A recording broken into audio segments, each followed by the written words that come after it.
dynamic. His love of art was very evident from the beginning. His sense of rhythm and color, his sense of composition. What was really important also was his sense of focus.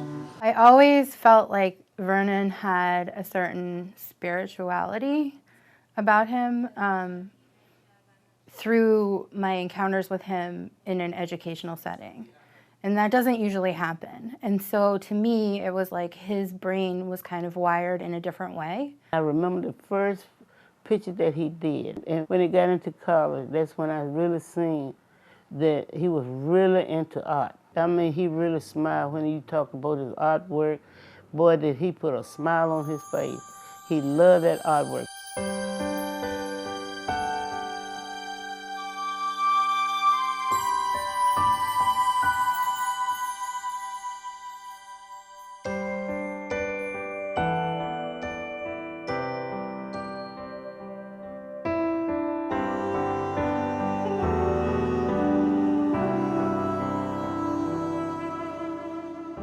My name is Dahlia Levin, and I worked at University of Maryland in academic support when I met Vernon.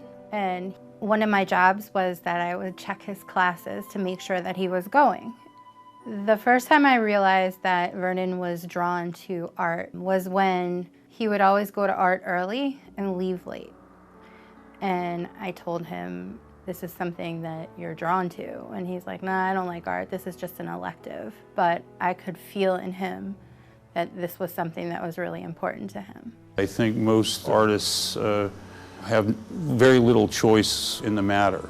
There is an element of possession. We have to do what we do to make things, to create things, and to reinterpret and translate things for a broader audience or humanity in general.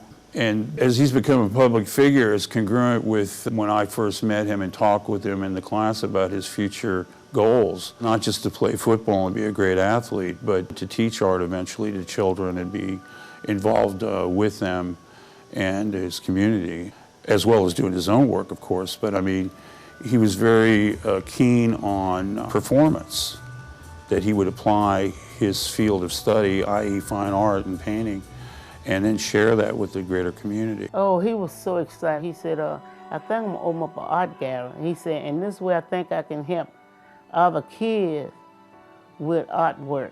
Because so many kids up there could be like me that want to do this, but they're holding it back.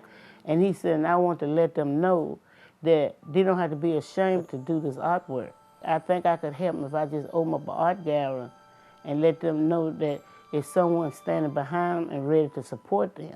Being a football player and having that platform gives you an opportunity to really spread the whole idea of art. I think that he's very passionate about it. It's usually every time in like the first few words he says, he's like, I want to increase opportunities for kids in the arts.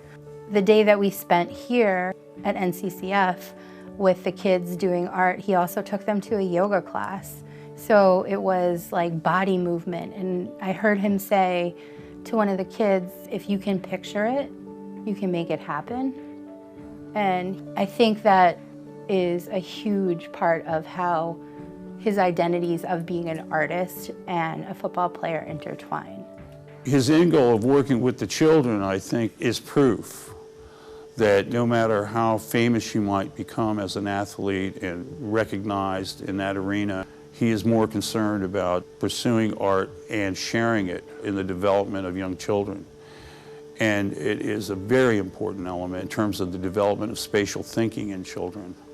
No matter what field they ultimately go into, the arts have that opportunity to give a child a sense of who they are and what they want to be, or how they view the world. And that is a very important communication process, I think, that many people miss who have not had some exposure to art. And I think Vern recognizes that with children, and that's the time of all times in a person's life to explore those possibilities. And he wanted to support that. Vernon is here to profess his love for art and the part art plays in his life and the role that it can play for children and how they express themselves.